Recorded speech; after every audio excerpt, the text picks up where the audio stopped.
mu byewuunyisa byonna by'otalina kwerabira nti Abubakar Siddiq radiyallahu anhu ye yasalawo abeere ne Nabbi sallallahu alaihi wasallam wakati mu kaseera ak'omutawaana, mbeera y'akazigizigi nga buli security organ emunoonya, teyamwabulira.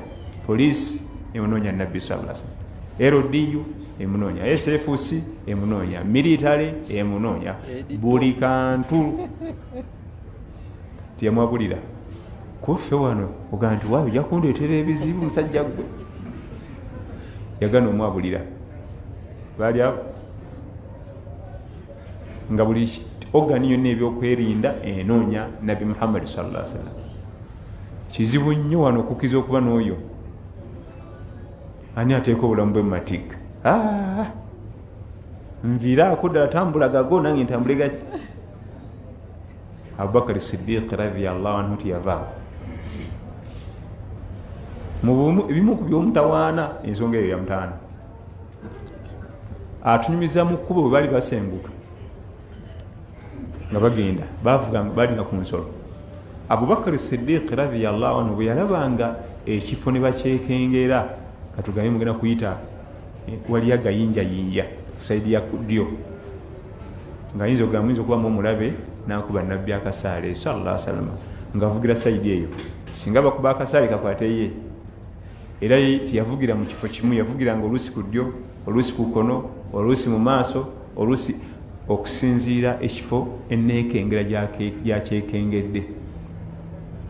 Yakyusanga position, hatta oluusi yastretchinganga ensolo ng'alina byalengedde ewala, kubanga mu ddungu olengera nolengera object nga togitegeera na stretchinga ensolo nesprintinga nituukawo, nalaba nga tewali buzibu, ate n'alinda omukulu sallallahu alaihi wasallam.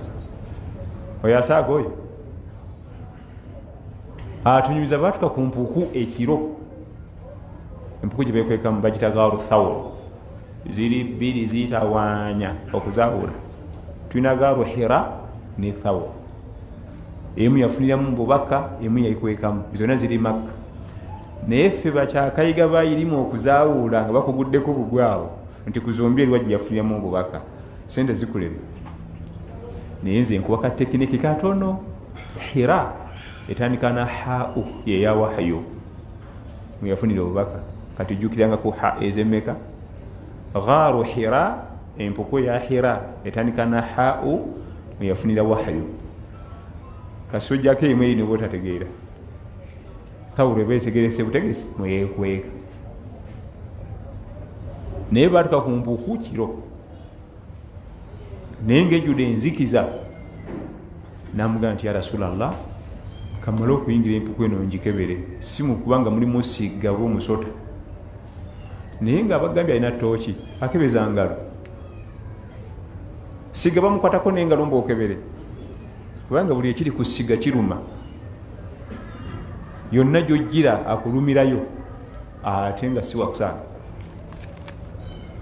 N'akebeza engalo ze, nadda n'amugamba nti ya Rasulallah, nkebedde, temuli kirimu tuyingire. Gwe omuntu okutola ku kifuluka ku saa 8 ogw'ekiro kikuta enzikiza, naga yingiro tomutenda obutemu. Olaba ne woba olina ttooki tokkiriza, yayingiramu. Naye bwe batudde omu amubuuza nti ya Rasulallah, ate n'empuku wagimanya otya? N'amugamba eno gye twalundiranga embuzi mu buto. Jjukira nti ye Abubakar mwana wa baloodi yalinga ku masomero. Gye twalundiranga enki? Era abawanisi b'ebyafaayo batulaga nti ebintu ebigasa omuntu ebiseera ebisinga mu bukulu abifunira mu buto, abiyigira mu buto. Empuku yagiraba tannaweza myaka 12 n'emugasa nga alina 53.